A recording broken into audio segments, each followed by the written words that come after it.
You're listening to an Airwave Media podcast. We took it all. We brought them to our land. An endless night, ember hot and icy cold.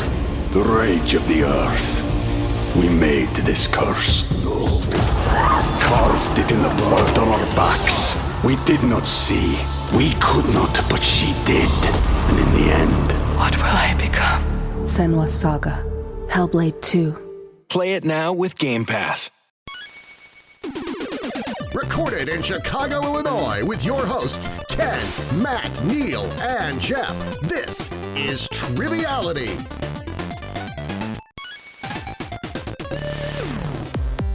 Hello and welcome to Triviality, the game where a lack of seriousness meets a little bit of knowledge. My name is Neil. I'm here with Jeff, Ken, and Matt. How's everyone doing today? Hi. Fantastic. Hello. Yeah, so Neil, before we get started, I did want to talk about something. And anybody who listens to this show knows that when I start the show off like this, there's probably something serious coming. And today, I'm afraid it's quite grave. Okay, that's fine. All right, so you know how we've always kind of looked up to the Dutch? They're an inspiring society and, dare I say it, aspirational. Right, and we have some friends from there and everything, Yeah, right? Well, I discovered something that is forcing me to examine my entire worldview a little bit differently, and that is Hagelslag. Have you heard of this? I have not, no. Okay. Neil, I want you to picture yourself as a small Dutch child, which should be no problem for you. That's easy. As you do that usually, and your moeder is not home.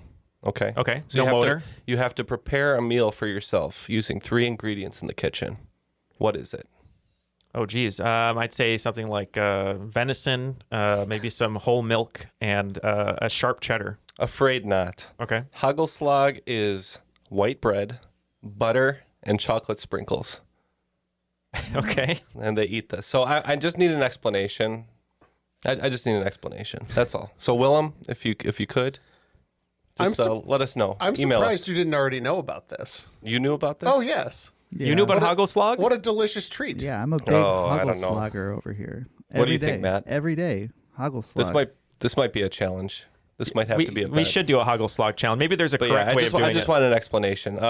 Maybe it's delicious. I don't know. We'll It's got find all out. of the food groups: butter, bread, and chocolate sprinkles. But those are the 3 food groups. But in typical Dutch metal fashion, Hagelslag actually means like hailstorm or something, which is pretty cool. That is cool. Well, I think maybe we should make that a challenge for today. So maybe if Jeff and Ken, you're going to be partnering today. So maybe if you lose or win, either way, maybe you need to have some Hagelslag. But we do have some special work, but that's okay. Yeah, exactly. We're just going to make them eat it regardless. But we do have some special guests here today to take part, and maybe we're just going to add this Hagelslag challenge to the whole game. So let's start with our guest for today. Super excited to have him here. We're big fans of his show. We listen all the time. So many great topics. Wonderful hosts. They're bite-sized. We'll let him explain a little bit more. But coming to us from Johnson City, Tennessee, he's a newly Not a Robot supporter on Patreon, which we appreciate. Ryan Buds from Trivia with Buds. How you doing, Ryan? Hey, fellas. How's it going? Thanks so much for having me today. Of course. Thanks for being here. Why don't you tell us a little bit about yourself, and then for everyone at home, what you're doing and how much fun you're having doing Trivia with Buds. Before I say anything about myself, I have to compliment you guys on doing such a great show for so many years. And I realized I was not a Patreon subscriber today, and that number was at $4.99. And I was like, I got to be lucky number 500, right? Thank you. Oh, thank you. Roll it over. Awesome. Yeah, I have a trivia podcast myself. Comes out Monday through Friday on most weeks, unless I get super bogged down with crazy life stuff.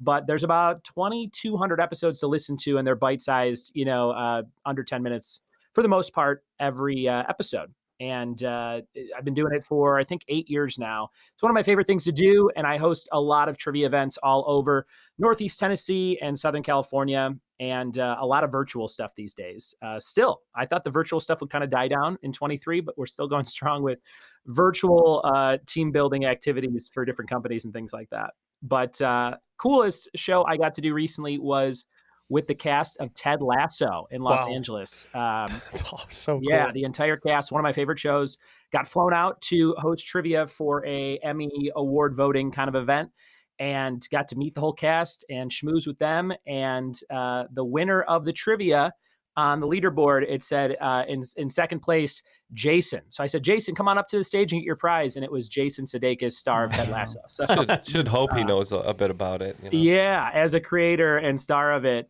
he did get beat by someone who was just a super fan in the audience by a few points. But it was a very fun thing. He came on stage and he said, hey, I'm Jason. And I said, I know. And then he goes, no, Jason on the leaderboard. And then we high-fived and the audience laughed. So it worked out really good.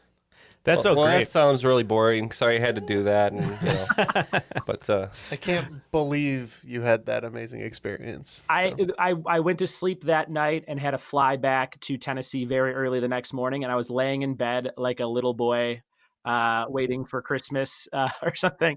And I was just like, did that really just happen to me? And then when I woke up the next day, I still couldn't. It felt like a weird glitch in the Matrix. You know, if this is all an AI simulation, somebody was like, oh, he likes Ted Lasso, let him do that in this version of this weird video game. Throw in some interesting code. Yeah, right. I mean, what a fantastic story. And thank you for sharing it. And yeah, and if anyone hasn't heard Ryan's show before, make sure you check it out. And if you need him to host your trivia events, you also can slap the hand that slapped Jason Sudeikis' hand. So that's very true. Yeah, so there you go. And speaking of Ted Lasso, we have a special guest host here today who's rocking a very Ted Lasso-esque mustache. It's not true. I'm just going to throw it into the wind here. But we have our friend Nathan Borka coming to us from Duluth, Minnesota, Oakland 5 supporter on Patreon, which we appreciate. Thanks for joining us today, Nathan. How are you? Oh, I'm great. I unfortunately can't follow up Ryan's story here with a good one of my own. But yeah, I live in Duluth, Minnesota, and my job, I work for a large healthcare company, and basically I coordinate medications and make sure that they're covered by people's insurances when the doctor orders them and that sort of thing. It's not anything glorious, but pays the bills. And important work. Yes. Yeah. As somebody who also does support services for healthcare, it's definitely important. So, yes. Yeah, always needed, never appreciated. So exactly. I'm married to my wife Brianna. We have 2 golden retrievers, Lila and Penny Lane. And my one trivia story is actually involves my wife. So when we were dating, we would frequent trivia night, and I coordinated with the trivia host there to work in a proposal to my now wife.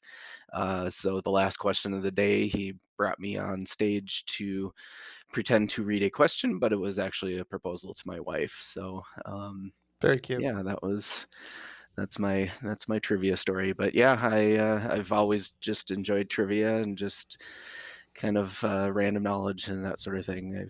I've kind of been known as that guy. That's wonderful. Well, it sounds like she got the question right, so that's good too. So She congratulations. did, yes. Well, thank you for joining us today and for, I'm sure, getting Lila and Penny Lane to help with the questions. You're going to be hosting today, so we need some teams. I already said Ken and Jeff, you're going to be teaming together, but we need to start with Ryan and Matt for their team name. Matt, what is your team name today? I thought that, we just combine a couple names of our shows and we'll be Triviality with Buds. All right, and since they're doing that with Buds, we'll just be Team No Friends. Team No Friends. Okay. That's all right. And we're going to go to the rules to make sure it was not as successful of a pilot as Friends. Yeah. Yeah, definitely not. Kind of sad. Nathan, any preference on the rules, Reed? Well, I guess since we were talking Dutch earlier, let's do the Dutch read. All right, let's get Willem. De regels van het spel zijn simpel. 20 vragen verdeeld over 2 rondes, waarbij elke vraag 10 punten waard is. Halverwege is er een speciale swingronde, ontworpen door de host van deze week. Na deze rondes beginnen de spelers aan de finale, met de punten die ze hebben verdiend. En hebben ze de mogelijkheid om 0 tot 30 punten in te zetten op 5 gecategoriseerde vragen. Aan het eind van het spel wordt iemand benoemd tot the cream of the crop. Yeah, I know. I am living in a nightmare, and I am the cream. Yeah, he managed to... Thank you, Willem. No description of Hagelslag in there, but maybe next time. Yeah, maybe next time. Yeah, I was slightly Nathan, disappointed. Nathan, feel free to take it away, and I'm just going to be here scorekeeping. All right, so round 1, question 1. I don't have any themes, but I'll give some category names, which may or may not give a clue to some of the answers sometimes here. So question number 1 is Lucky 13. As of this recording, we are about a week away from my 13th wedding anniversary. So, in the traditional 13th anniversary gift, what is the traditional gift? As a hint, it is in the name of a 1944 Cary Grant film, and no, it is not Poison. Okay, we're going to go ahead and lock in here. I don't know too many Cary Grant films, to be honest, but we're taking a guess. All right. Well, I haven't reached my 13th wedding anniversary yet because I haven't reached first or getting married. So I'm at a loss here. Ryan, what do you know about these gifts?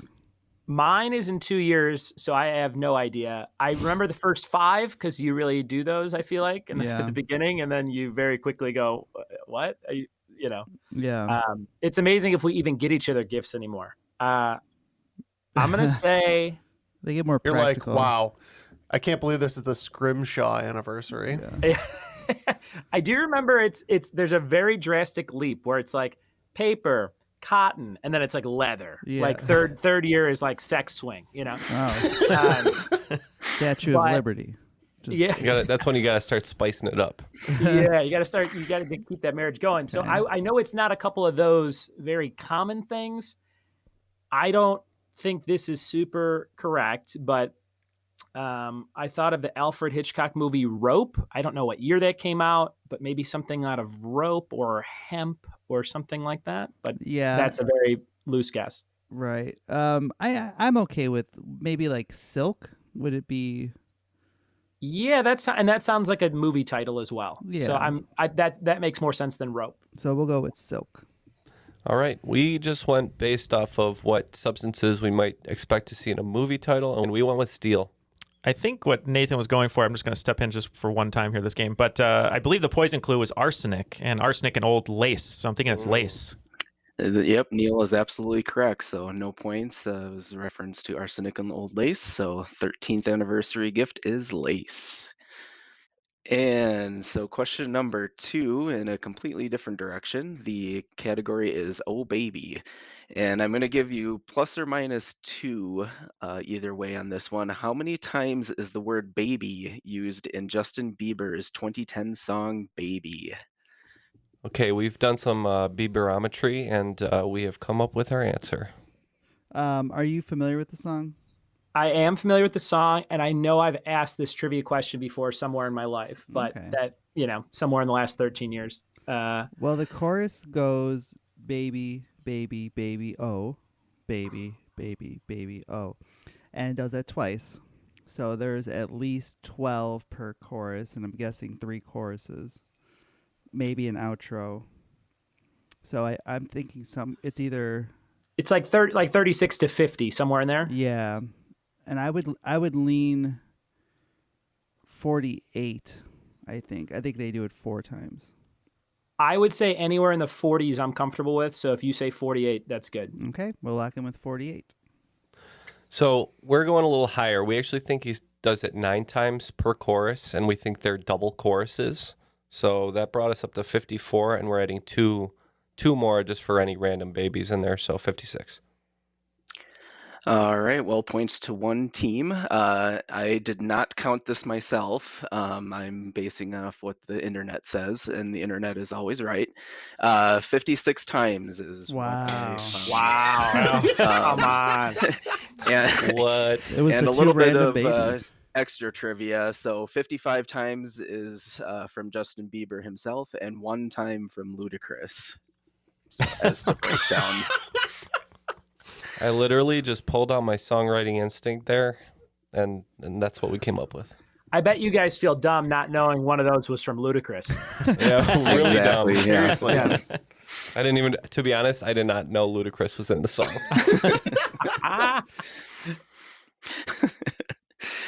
All right. Question number 3.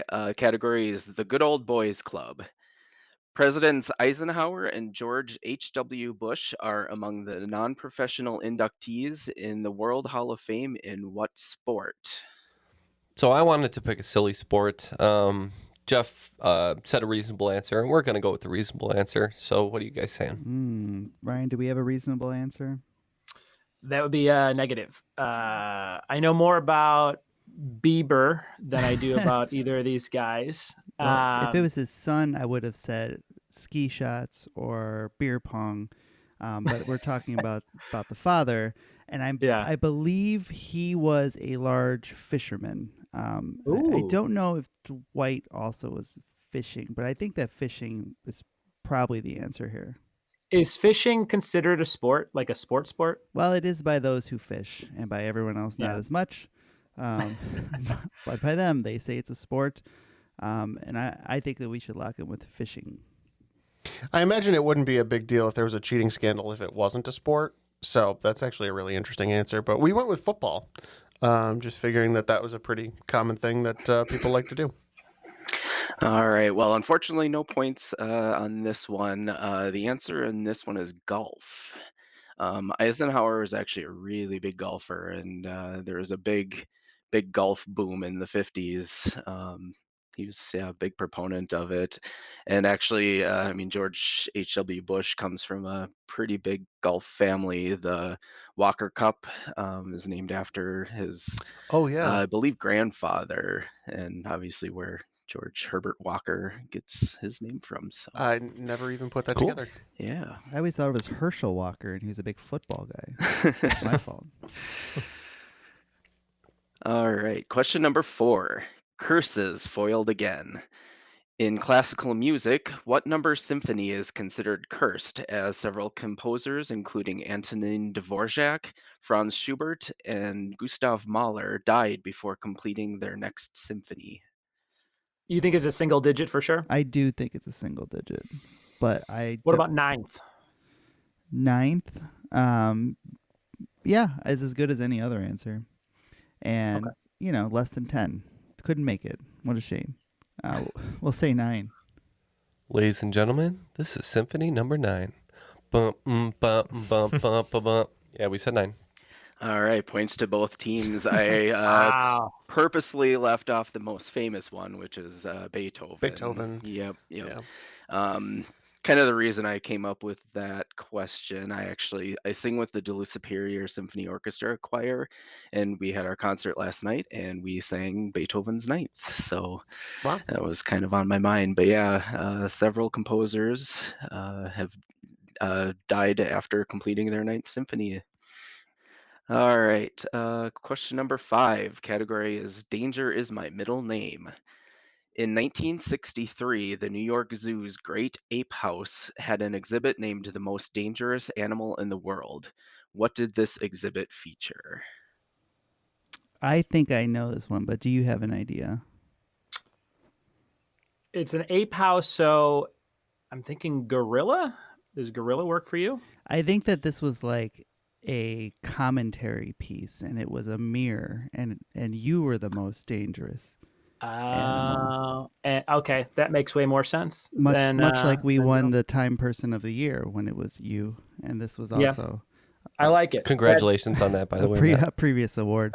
Yes, the world's most dangerous animal is man. In the words of Futurama, turns out it was man. All right. Yeah, I'm going to give points to both teams. Matt had it on the head. It was a mirror. So, yes, man is the most dangerous animal. Well, if we look in the mirror at ourselves for the scores of this game, it looks like Triviality with Buds with 20, No Friends with 30. We are not the most dangerous yet. We need more points. But it's a close game. Anybody's game. All right, round 1, question number 6. The category is Texting Old School. What tech company was founded in 1865 as a paper mill? No word if the paper was as notoriously indestructible as their later products. Yep, we're going to lock in. I wrote down Otterbox, but that can't be that old. Something indestructible, but the clue has something to do with texting, right? Yes. So my thought is the meme of the mid 2000s was how indestructible the old Nokia bricks were, those brick phones. So I think that this is probably Nokia. I like that better. All right. So I think they ran an experiment where they dropped a Nokia phone off of a skyscraper, and unfortunately the Earth's core still has not repaired itself. So we said Nokia as well. Yep, you guys are both correct. It was Nokia. I thought that was interesting that they started their life as a paper mill. That was my first phone, was an orange Nokia brick. Played Snake on it. That's all you could play. Yep. Used it as a bludgeoning weapon? I did, yeah. still I killed a works. man once with a Nokia, so. No, they also had Othello, Matt. Thank you. So, All right, question number 7. Category is the Googles do nothing. Google image search was created after so many people were searching for this celebrity's 2000 Grammys outfit that the search engine decided to add a search function. we're locked in. It's the only one I know, Matt. Oh, yeah? I think she wore it recently, didn't she? Yeah, and also Trey Parker or Matt Stone, I think, wore it as One well. of the two, yeah. Yeah. So Jennifer Lopez, right? J-Lo. Jenny from the block. Why do you need to search it when it's permanently in your mind, you know? She's just as beautiful as she was 20 years ago when she wore this dress. So we said J-Lo. Yep, that was Jennifer Lopez's famous dress. The real star of that night was the tape. Holding it all together. Yes. All right, question number 8. Who are you calling buff-bellied? What animal comes in such species as charming, buff-bellied, and bumblebee? So I think it's a flying. I think it might be a bird. The bumblebee and the charming sound familiar, something I've heard before, but I'm not sure. Do you have any ideas? A weird theory that it's tuna because Okay. Bumblebee and Charming Charlie and Charlie Tuna. I feel like those are weird plays, but Bumblebee buff-bellied tuna. doesn't That's stick right. with me, and I may just be really reaching because of Bumblebee. Yeah, but it is a quality tuna brand, so I'm not against it. I do feel like these are more avian names. Yeah, but there's so many kinds of birds, and I don't think I don't think they're like, it could be a finch, it could be a pigeon, it could be who knows. So tuna, at least we had some kind of reasoning behind, so I'm okay locking in with tuna. All right, give it a try. All right, I too thought it was an avian creature, and thought maybe Nathan was doing a stream of consciousness sort of thing from the previous question, so we went with the booby. Well, you were on the right track. It is a bird. It's actually the hummingbird. Oh. That popped in my head when I thought of Bumblebee and how they move, and I'm like, no, but that does make sense. Yeah, I believe the bumblebee hummingbird is, due to its size, I think it's, if not the smallest, one of the smallest birds there are. All right, question number 9, the game that never ends. How many hotels come in a standard Monopoly game? Jeff has a guess. I really need to play Monopoly one of these days because I have no idea, so we're just going with Jeff. All right. They're locked in. Jeff has played Monopoly, so he has one up on some of us on our team. The only one I've ever played was Star Wars, so I'm thinking that these were the Millennium Falcons, but I don't exactly remember how that worked. Do you have any idea? I've played a lot of Monopoly, and I just drew the board on my whiteboard desk, and I counted the spaces. And if there is a hotel for every property that you could put a hotel on, that would be 44 hotels. I think that I remember the official rules of the game. I think people think you can have a hotel on every single one, but there's actually a limited amount that are actually available. That may be true too. Which is why they're so valuable, because there's a limited amount. You said 48? It'd be 44 for every property in the game. Okay. I think it's less than half of that, because I think that creates the scarcity that makes them valuable. I think it's got to be at least in the 20s. I would say 22. Let's do half of 44. How about that? Half of 44, 22. That's what we're going with. So I know with Monopoly that you have to build equally across your entire footprint, right? So if you own like the 3 light blue spaces, you would have to put a hotel on each of them if you wanted to have a hotel. But first you have to go through all the houses, right? And it's up to 4 houses, and then you can put a hotel. So if there's 4 times as many houses theoretically as hotels, I couldn't imagine there was more than like 50 houses.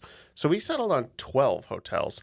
I know it's not a lot, and you tend not to need them because by that time, the game's just moving right to the finish. So, All right, well, points to one team. It is 12. Yeah, there's a lot less than you would think. All right, let's get the last question of the first round. All right, category is Barry Manilow bleeds music. Barry Manilow famously sings the song I Write the Songs, but ironically, he didn't actually write that song. He did, however, write several jingles, including the State Farm Like a Good Neighbor jingle and the jingle for this other ubiquitous household product. I hope you don't get stuck on this one. Are we stuck on this one?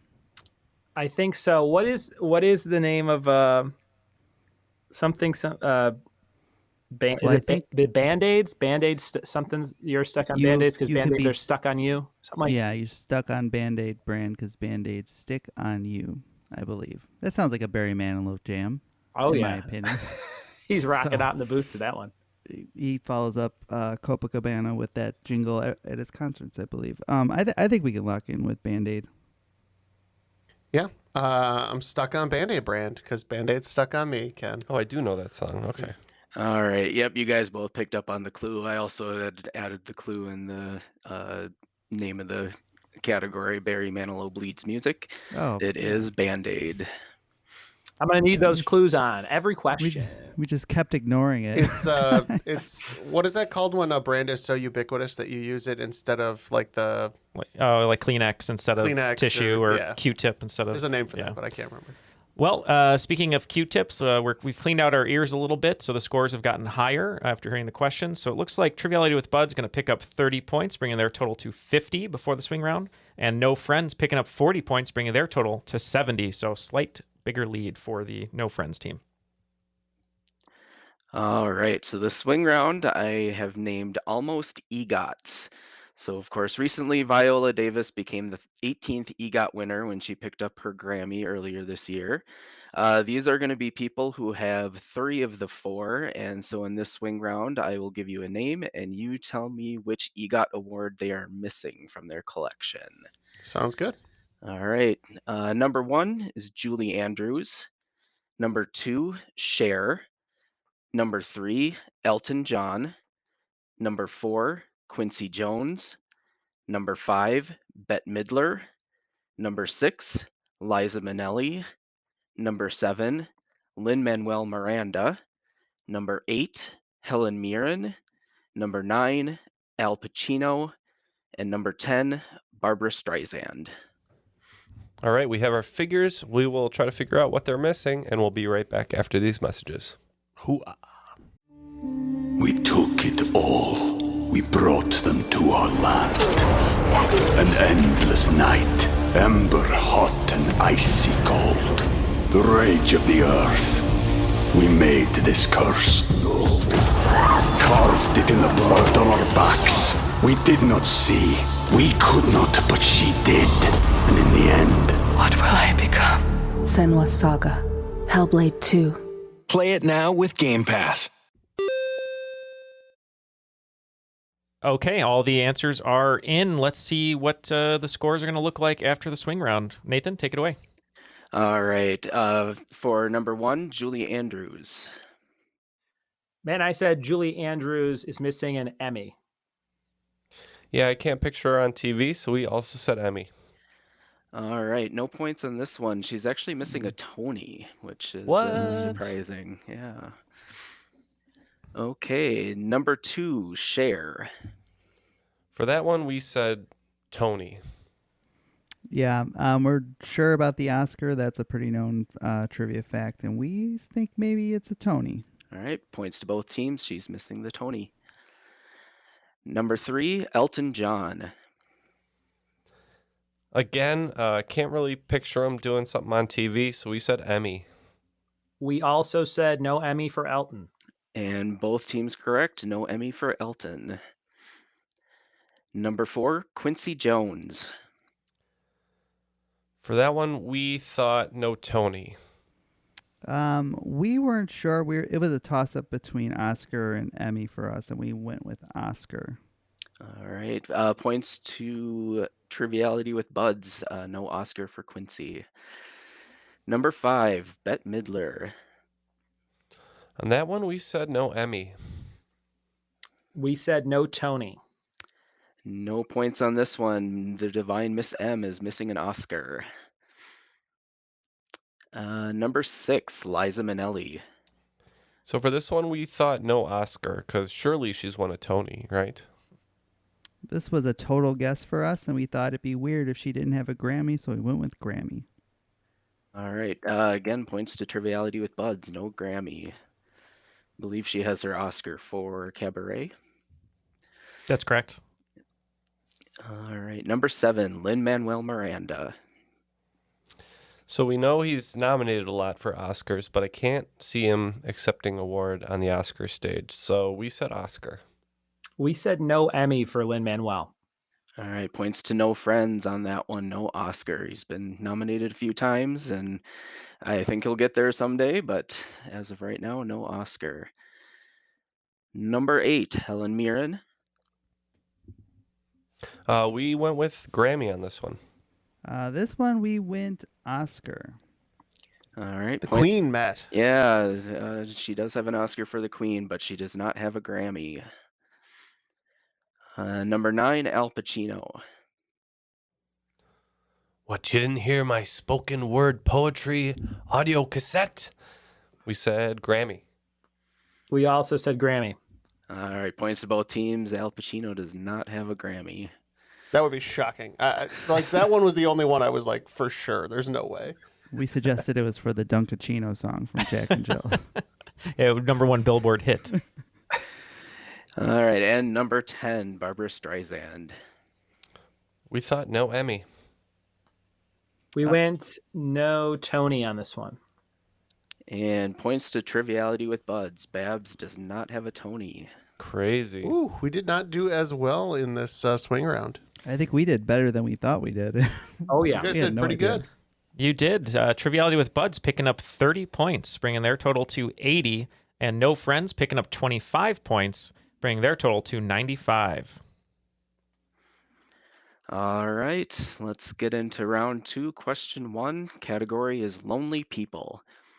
Woolton Cemetery in Liverpool, England, has a gravestone which reads in part, died 10th October 1939, aged 44, asleep. What name is on this gravestone, which became the title of a famous song 27 years later? This is probably a Beatles song, right? Yeah, that's the time period that would be in that area. Do you think it's Eleanor Rigby? Eleanor Rigby. Name on the gravestone, title of a famous song. I don't think. What are a few other? I don't think it says "Hey Jude" on the tombstone. What? Hey Jude, rise from the dead. They don't have any other songs that's a first and last name. Not that I could think of. That was just the first thing that popped into my head. I'm good with that. Okay. I wrote a song about a tombstone. You know, I was taking a piss in the cemetery and I saw a tombstone, Eleanor Rigby. We said Eleanor Rigby also. All right, points to both teams. Yes, it is Eleanor Rigby. Although, if you ask Paul McCartney, he claims that he doesn't remember seeing that name on the gravestone when he wrote the song. So, just a but then again, he has done a lot of drugs. This is true. All right, question number 2. The category is I've got a sinking feeling about this. Fittingly, this island territory has a shipwreck featured on its flag. I suppose if the flag had one less side, it might be a little too on the nose. All right, these gentlemen are locked in. So I thought maybe Trinidad because you said one less side, so I had a triangle. You said that's Trinidad and Tobago is not a country. A country. It's a territory. So talking about a territory, maybe it's Bermuda for the Bermuda Triangle. There you go. Okay, good teamwork there. I had just watched Gulliver's Travels, in which this triangle appears heavily at the beginning of the movie. What do we say, Ryan? I was thinking Bermuda. Yep. All right, points to both teams. You picked up on the clue of the triangle. It is Bermuda. All right, question number 3. I've got the best soliloquies. Of all of Shakespeare's characters, Hamlet has the most lines in a single play. But if you count characters who appear across multiple plays, the most lines belong to this character who appears in Henry IV and The Merry Wives of Windsor. So we have no idea. Should we just say Henry IV? Maybe he's in both? Sure. And I'm sure he's in Henry IV. I should hope. I would imagine he would have a lot of lines in that. All right, let's go with it. I have no idea, Matt. Is there a character that shows up in Shakespeare plays like the Sun or God? Spider-Man is in both. Or Spider-Man. The Sun or God or Spider-Man. It sounds like a great Avengers. He's sort of the Samuel L. Jackson of the Shakespearean universe. He's just always peppered in randomly. Mm-hmm. I think it's stage direction, I believe, would be the character I would pick. I've been meaning to look into Shakespeare. It's such a dearth of knowledge for me. I know nothing, and it comes up all the time, and I still know nothing. So outside of saying Henry IV as well, I have nothing to add. I think it's the first name of one of Matt's favorite bands and the weapon that Donatello uses from the Ninja Turtles. Falstaff.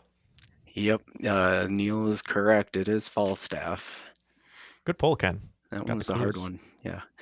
So is one like a sequel to the other, or is Falstaff just like an overarching narrator or something? Yeah, he just pops in. He's like comedic relief, like makes Shakespeare's jokes. just like, I'm gonna bring this guy back. Yeah, he was a big hit. He tested yeah, he's well just with a big audiences. goofball.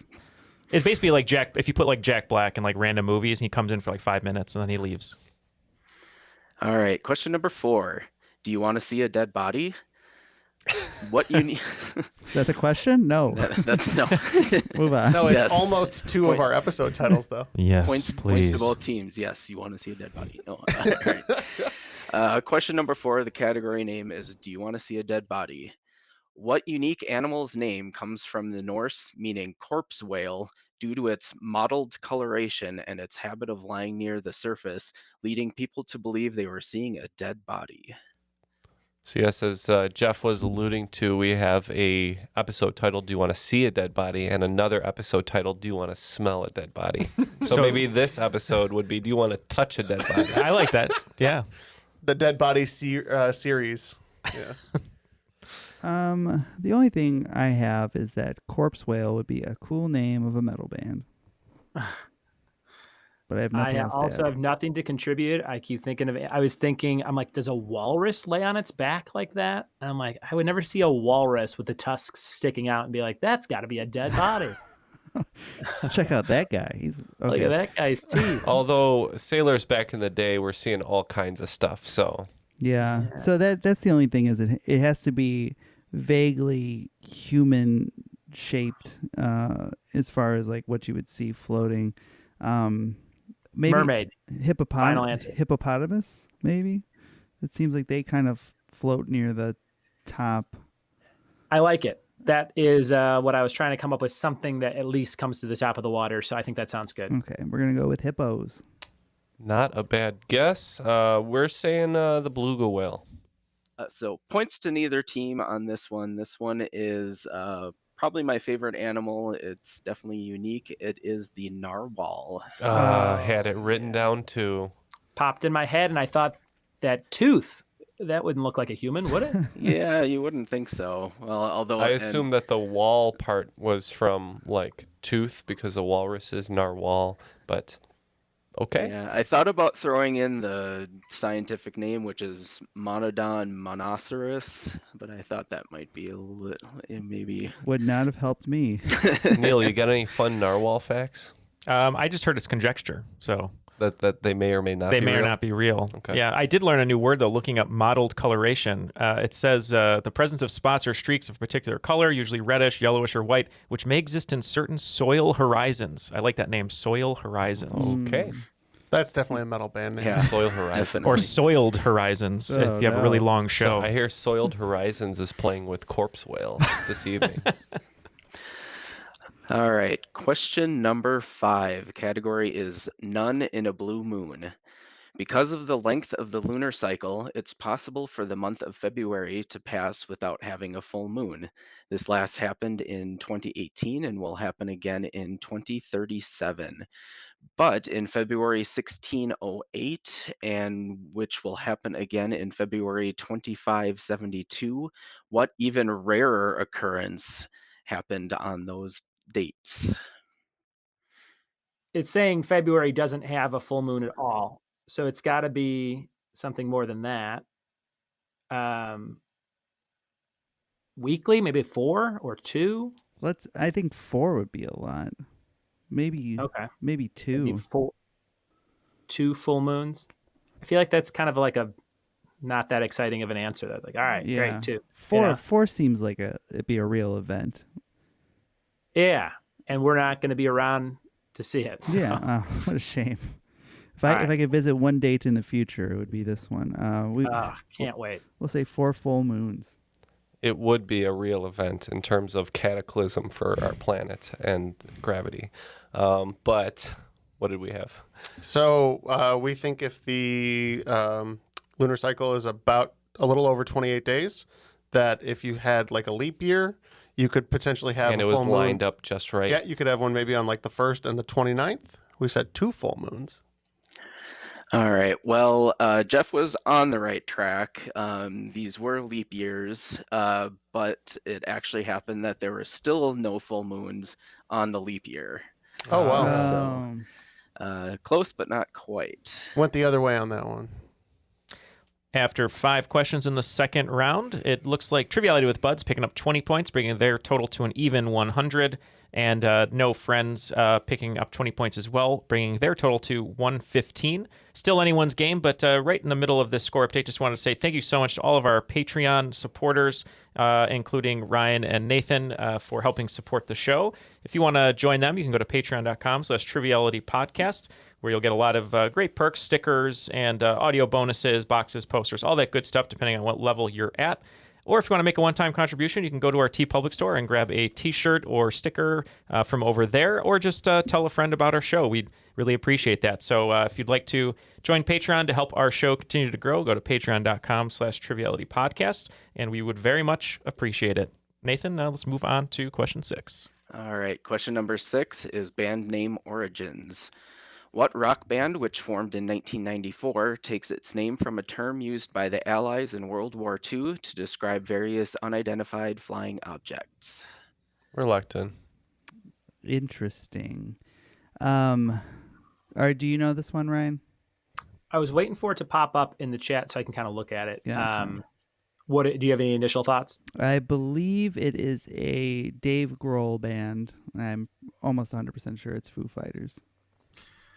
Because that's the Rock Band 94, term used by Allies, UFOs, Foo Fighters. Yeah, that sounds great. I bought my first album in 96, and it was a Foo Fighters album. Oh, very familiar then. So that's 100% locked in. Mm-hmm. We said Foo Fighters as well. All right. Yep. Points to both teams. It is the Foo Fighters. Question number 7. Category is Going All the Way. What song, published in 1857 and now associated with Christmas, was originally written to be sung for Thanksgiving and possibly even intended as a drinking song? We're locked in. I got this one, Matt. Oh, good. I don't. So that works. It's Jingle Bells. Yes, we agree. All right. Yes, the answer is Jingle Bells. That song actually came courtesy of one of my coworkers, Kelly. So shout out to Kelly. Thank you, Kelly. Which is crazy that it took another 75 years for the best iteration of that to come around when Batman came up in the 30s. Sure. All right. Question number 8. Living in luxury. The Hilton Opera Hotel in the historic French Quarter of this capital city was built in 1999, not far from the site of a prison with a sarcastically given nickname that was torn down a few years earlier. I have no bearings to guess anything other than what you say, Matt. Okay. We're gonna go with Paris. Okay, we're gonna go with a non-French capital, but in a nation that has a long French history, and we're gonna say Casablanca. All right. Well, apparently this one was a lot harder than I anticipated. The clue in the question was more or less the Hilton part. If you've ever heard the term Hanoi Hilton, that was the nickname of the prison. So the answer is Hanoi, the capital of Vietnam. All right. Moving on to question number 9. Hopefully this one's more up your alley. Category is signs of spring training. The Los Angeles Dodgers started their history in Brooklyn and went through a series of name changes. By what name were they known from 1914 to 1931? Not named after the bird, but for their manager at the time.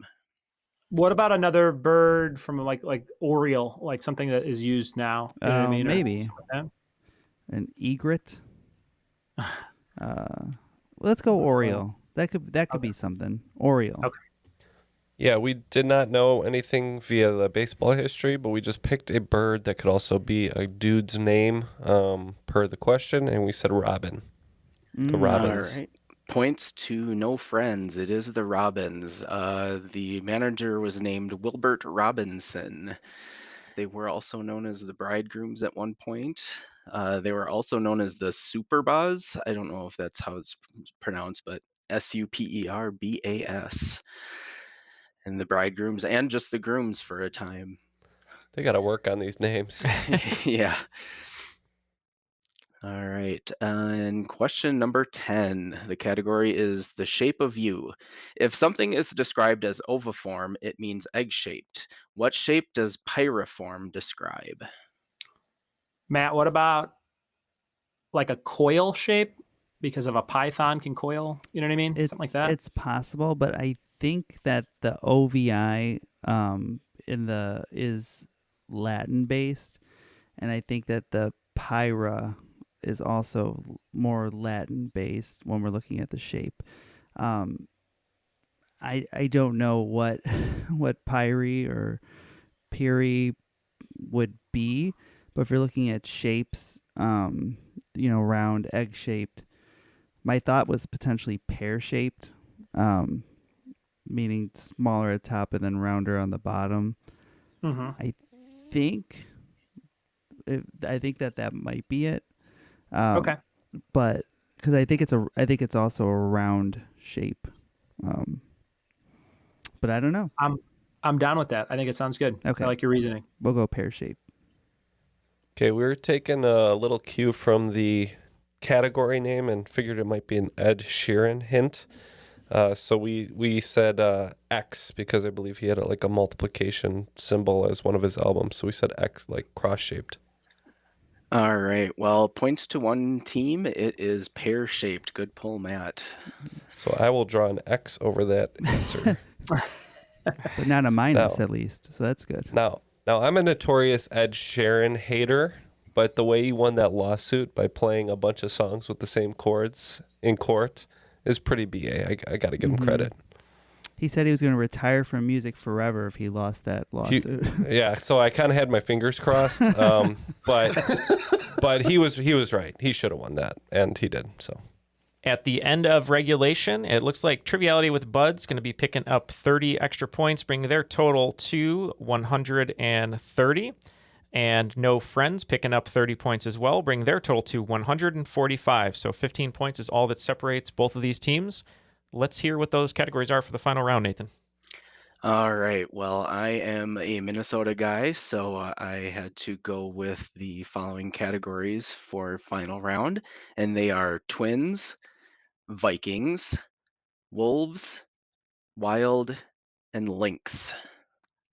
All of the wagers are locked in, and for the listeners at home, Team No Friends going to be betting 20 all the way down, and Team Triviality with Buds going to be betting 25 all the way down. So which see places us in danger. It does place you in danger. We just need to get them all right, and they need to miss one.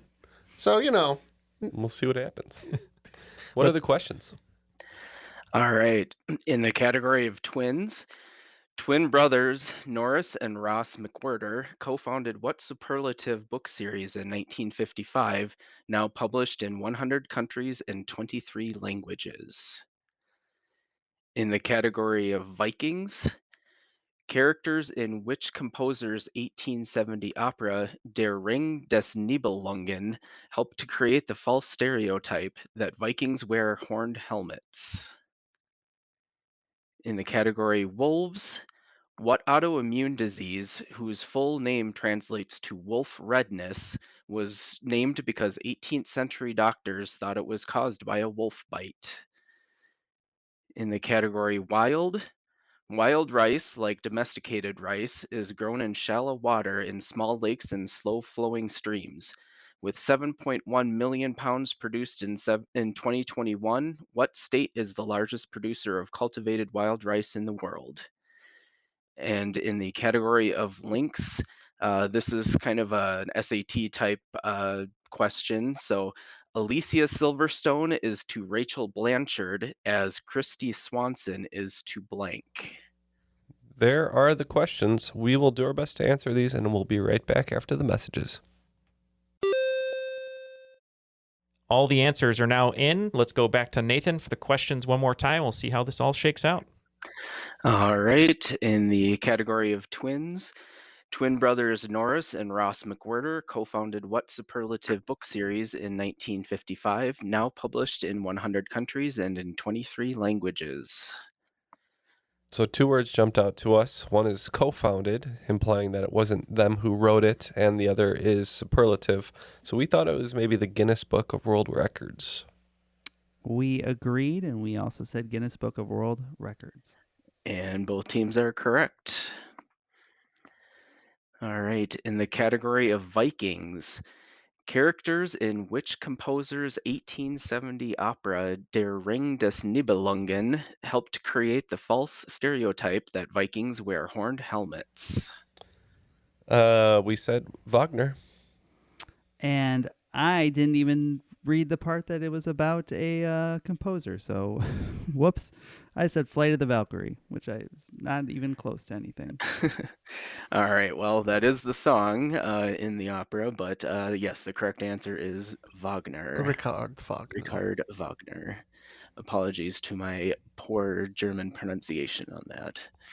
But It was beautiful. You're up where all the Germans are, right? This is true. And Swedes. Yeah. All right. Category of wolves. What autoimmune disease, whose full name translates to wolf redness, was named because 18th century doctors thought it was caused by a wolf bite? All right. And so, I would have had no idea what this was unless I watched House over and over and over again. We think this is lupus. Just this one time, it is lupus. Oh, I wanted to make the house reference. That's okay. We said Too lupus. bad, Matt. We took it away from We you. said That's why I lupus wanted too. it. All right. Yes, the answer is lupus. The full name is lupus erythematosus. Lupus erythematosus. Let's just stick with lupus. Yeah, lupus is much easier to say. All right. And in the category of wild rice, like domesticated rice, is grown in shallow water in small lakes and slow-flowing streams. With 7.1 million pounds produced in 2021, what state is the largest producer of cultivated wild rice in the world?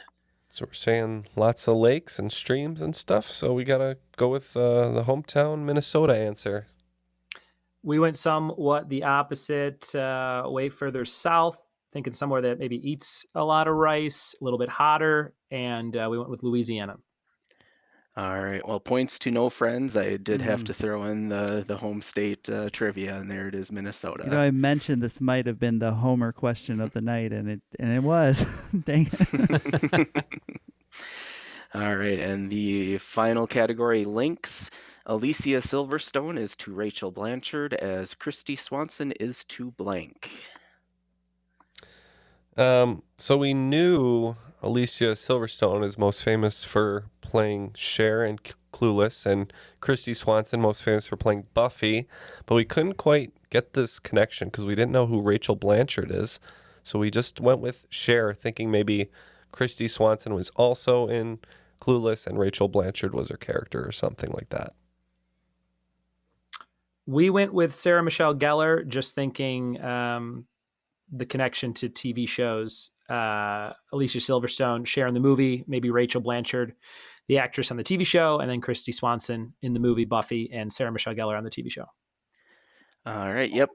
Triviality with Buds had it exactly right. So Alicia Silverstone played Cher on the movie version of Clueless, and Rachel Blanchard played it in the TV version. Christy Swanson was Buffy, and so Sarah Michelle Gellar is the correct answer because she played Buffy on the TV show. Well, the scores are in, and Triviality with Buds not going to be coming out on top today, but it's good to have Buds when you play trivia because then you can have fun after the game, regardless if you win or not. So they are going to pick up 25 points, bringing their final total to 155, but picking up 60 points in the final round, bringing their score to 205, are today's cream of the crop, No Friends. The cream of the crop. Well, no friends, but lots of points, and yeah, feels good to be the cream. But great game put up by you two, Matt and Ryan. Yes. Yeah, and thank you so much, Ryan, for being here today. We're so excited to have you on the show finally, and just as fans of the show and getting to know you a little bit, it's been so much fun. Why don't you let folks at home know where they can find you, your show, and anything else you have going on, and any other final shout-outs, of course, as well. Yeah, thank you guys so much for having me. You guys can listen to my podcast Monday through Friday, Trivia with Buds. Just search the word trivia on any podcast app, and you'll see Triviality and Trivia with Buds, usually right towards the top. So give us both a listen. Give it both subscribe. And check out my website, triviawithbuds.com. If you want to book any events, bingo, game shows, singo, trivia, you name it, I can come do it. Ted Lasso cast approves, I hope. And this has been a blast. Thank you guys so much. Yeah, if you're like, you know what? I want to listen to a great episode of trivia, but I don't have an hour. Check out Ryan's show because he does great little snippets every single day. And I will say my favorite thing about your program, Ryan, is your different posters that you use. I've seen you have your face as Dalton from Roadhouse. I think right now it's Macho Man. You always have a great different piece of artwork that's always fun to pop up on your feed. So great job with that. Thanks a lot, Neil. New one coming by the time this episode's out. Awesome. Cool. Can't wait to see it. And Nathan, thank you so much for writing today's game. Really clever questions. Wish I was playing myself. So nice of you to put together a full game for us. Any parting words from you before we let you go today? No, I mean, this was a lot of fun. My first time hosting or actually appearing on the show at all. So I would love to be back, either write another show or as a guest answering the questions. Shout out to my wife, Brianna, and I guess I should say happy anniversary because it's our anniversary coming Congrats. up. But she's keeping the dogs quiet today. So shout out to Brianna. And before we go, really quick, we want to, as always, thank Airwave Media and airwavemedia.com, where you can find such great podcasts as Earn and Invest, Historical Blindness, and Reach, a space podcast for kids. Well, thank you so much, and hopefully next time, if you do want to host another game, we'll get a glimpse of Lila and Penny Lane. But until then, thank you very much to Nathan and Ryan. And maybe we'll try some of that Schadenfreude. What's it called? Hagelslag. We'll see how that goes. But thank you to Nathan, Ryan, Matt, Jeff, and Ken. My name is Neil, and that was Hagenschlag.